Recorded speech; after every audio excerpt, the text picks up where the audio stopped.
Gang members are after you. People are after your elephants. And now you've been held as hostage. So, guess what? You're out of options. You just want to sell your boat and go rollerblading. Let's see if Khams can defeat the gang members and rescue his elephants in this condensed version of Goong, the Protector. The film begins with young Khams and his father enjoying precious moments with their cherished elephant named Poachers. Khams is the sole descendant of a lineage of guardians who once protected the king of Thailand's war elephants. He is now grown up and bonding with Khorn, who is Poachers' offspring. This scene beautifully portrays the deep affection and respect they hold for their elephants. Subsequently, Khorn is lounging peacefully when poachers attempt to seize him. Startled, Khorn calls out for help, prompting his mother to intervene swiftly to foil the intruders' plans. In the turmoil, a firearm discharges, tragically striking Khorn's mother, leading to her demise. Fleeing in a panic, the poachers leave the scene. Several days later, during the yearly water festival, Khams and his father escort the elephants to participate, aiming to be presented to the king. Khams' father arranges for Poachers' registration with the assistance of Mr. Suthep, while Khams accompanies Khorn to explore the festivities. While wandering, Khams purchases a bell for Khorn, wishing it will bring him good fortune.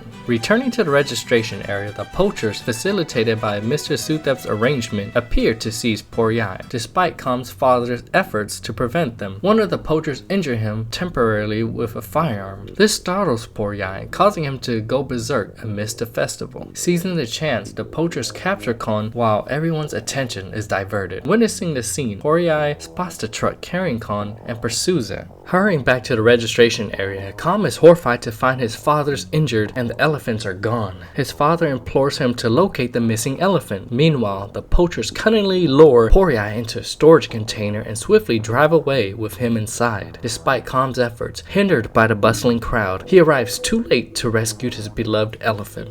The next day at Mr. Suthep's party, live singers entertain the guests, creating an atmosphere of enjoyment. Suddenly, chaos ensues as a body crashes into the room, sparking panic among the guests. Khams quickly enters, delivering a knee strike to incapacitate a group of individuals. Mr. Suthep's henchmen move to confront Khams, but he skillfully counters, swiftly dispatching them with powerful kicks and a flurry of elbow strikes. Overwhelming the henchmen, Khams' prowess forces Mr. Suthep to flee and retrieve his firearm. Khams promptly apprehends Mr. Suthep, preventing him from using his weapon with urgency. Khams demands to know where the whereabouts of Poachers and Khorn. Mr. Suthep reveals that the elephants are in the custody of Johnny now, who is the leader of a Chinese gang, and he is residing in Sydney. Khams finds a photo of Johnny taken at his restaurant named Goong. Taking Mr. Suthep along, Khams boards a long-tail speedboat, embarking on a journey to confront Johnny.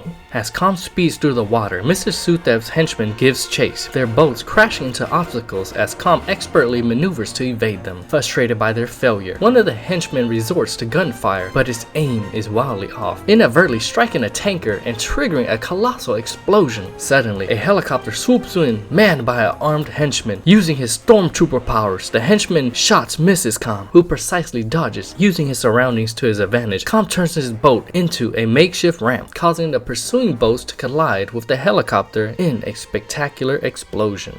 Days later, Khams arrives in Sydney and gets into a taxi. Unaware of their pursuit, a police officer tells them. Upon activating the siren to signal the cab to pull over, the driver, who is a notorious thief, accelerates, attempting to evade capture. Sergeant Mark is alerted to the situation and joins the pursuit. They corner the cab in the alleyway, where the driver, using Khams as a shield, threatens to shoot if any officers advance. Khams seizes the driver's arm to disarm him, but Inspector Vincent intervenes from behind, neutralizing the driver and prompting Khams to escape. Sergeant Mark and his partner Rick eventually apprehend Khams and transport him to the police station. In the car, Sergeant Mark, who is a Thai Australian, converses with Khams in Thai, questioning why is he causing all this trouble. Khams explains that he is searching for his family members, referring to the elephants. As they pause at Goong restaurant, Johnny and his cohorts notice the officers while exiting. Sergeant Mark engages in a conversation with a waitress when Khams notices Johnny and urges them to tell him, asserting that they're the culprits who abducted Poor Yai and Khan. Mark cautions Kham against making accusations without evidence. Frustrated by Mark's skepticism, Kham takes matters into his own hands, restraining Rick to force him to crash the vehicle, allowing Kham to escape. Kham is able to trail Johnny to a pier, confronting him while he converses with Pla, who is a lady worker who works for Johnny, demanding to know the whereabouts of his elephants. In response, Johnny delivers a powerful tornado kick, knocking Kham to the ground. Undeterred, Kham persists, repeating his demand to return his elephants. Swiftly dispatching Johnny's henchmen, Kham faces Pla's warning against further involvement. Ignoring the cautious, Kham gives chase as the henchman attempts to flee. With a jumping knee strike, Kham sends a henchman tumbling off the truck. When the driver brandishes a knife, Kham disarms him with a swift kick, then sends a warning by shattering a nearby streetlight with a jumping kick, signaling that he doesn't want that.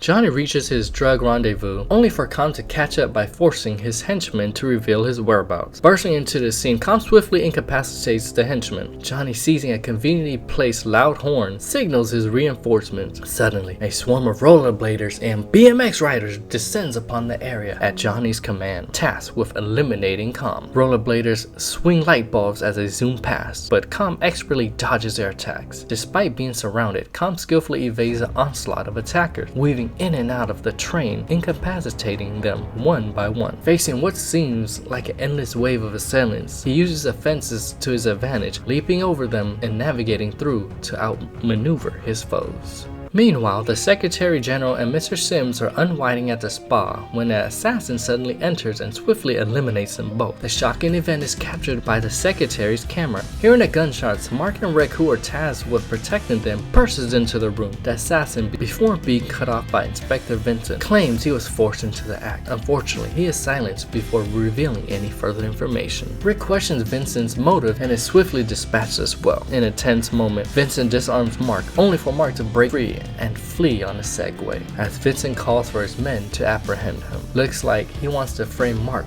for the triple murder. After finding out about a secret entrance at the Tom Yam Goong, Kham storms into the restaurant. He demands Johnny's whereabouts. Receiving no answer, frustrated, he engages the guards in combat, overpowering them as he advances further inside. Upon entering the secret area, he is greeted by a towering staircase. Despite the arrival of more henchmen to impede him, he cleverly outmaneuvers them, ascending to the second floor. Spotting a WWF fan, he swiftly subdues him for his loyalty to Stone Cold instead of The Rock. Channeling his fury, he hurls a henchman off the second story, now entering a state of berserker rage. Climbing to the next level, he dispatches another henchman by tossing him over the railing as well. He greets another person by slamming their head through the board multiple times. Ascending even further up, he finally reaches Johnny, who laughs at him and tells him, "Are you looking for this?" He tosses Kham the bell that he bought for Corn for good luck. He then realizes the top of the floor is where they cook different endangered animals to eat. Enveloped in fury, Kham is momentarily caught off guard by Johnny's rapid kicks, sending him tumbling. However, fueled by determination, he fastens Corn's bell around his wrist and dives back into the fray.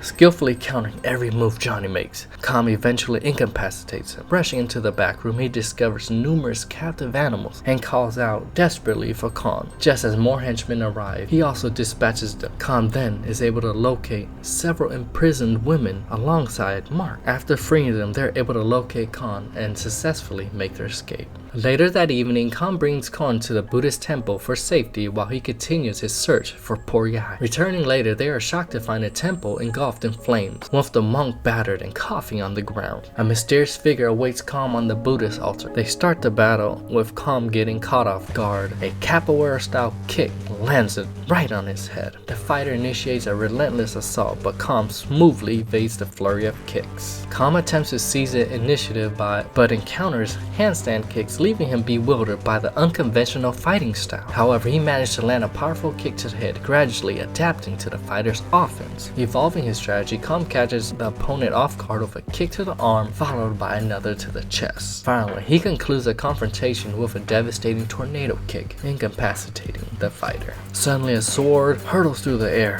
heralding the arrival of a new challenger. This time, a skilled wushu fighter wields his sword with deadly intent against Khams. Utilizing his agility, Khams evades behind a gong. As he covers behind it, he maneuvers around it. Emerging from his hiding spot, he grabs 2 drums, preparing to engage in combat. Testing the wushu fighter's defenses, Khams strikes and retreats, luring his opponent into a vulnerable position. As the wushu fighter lunges towards him, Khams counters with a spinning blow to the chest. However, the duel is interrupted by the sudden appearance of a formidable titan, who forcefully throws Khams to the ground. Despite landing multiple blows to the titan's body, Khams' attacks prove ineffective. Even striking the titan with an elbow to the head yields no result. The titan effortlessly lifts Khams into a gorilla press and hurls him into a pillar. Although Khams struggles to rise, the titan delivers a devastating juggernaut head crush, knocking him down once more. Only the sound of approaching police sirens halts the combat from escalating even further. The next day, Khams brings Korn along to the press conference where Madame Rose is delivering a presentation. It's revealed that Rose, not Johnny, is the true leader of the Chinese gang. Khams swiftly disables some security personnel and makes a beeline for Korn, who is now being held hostage by Vincent. Mark emerges from the elevator and takes down the henchman and apprehends Vincent. This distraction allows Khams to close in on Rose. Reaching Rose's throne room, he is revealed the skeleton of poor Yai, covered with jewels. Khams is heartbroken by this reveal of a death of a family member. Rose's henchmen beat him up while he remembers his childhood memories of him and poor Yai. Caught up in the moment, he gets stabbed in the stomach, which brings him back to the present. Now enraged, he uses limb manipulation to break bones